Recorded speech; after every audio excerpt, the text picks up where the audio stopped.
ఇదే జరిగితే ప్రధాని అభ్యర్థిగా అమిత్ షా, మరి మోడీ.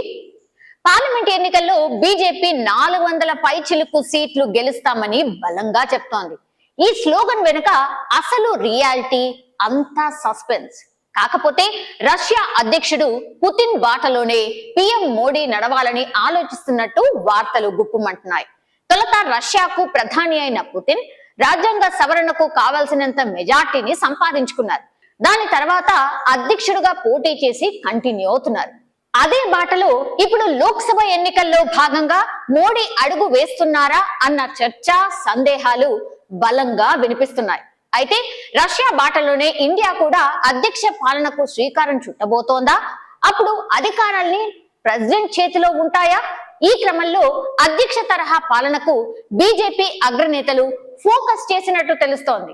మోడీ అధ్యక్షుడైతే ఆయన స్థానంలో ప్రధానమంత్రి అభ్యర్థిగా అమిత్ షా ఉండబోతున్నట్టు వార్తలు గుప్పమంటున్నాయి.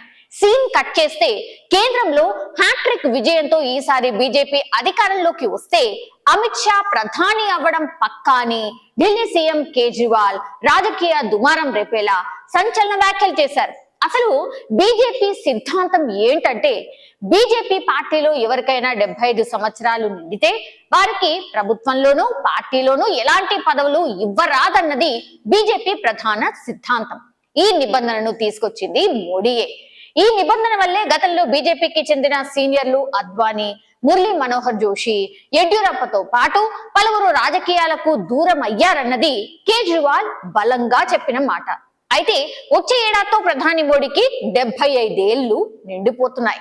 సో ఆయనకు రిటైర్మెంట్ వయసు దగ్గర పడినట్టే అన్న వార్తలు వినిపిస్తున్నాయి.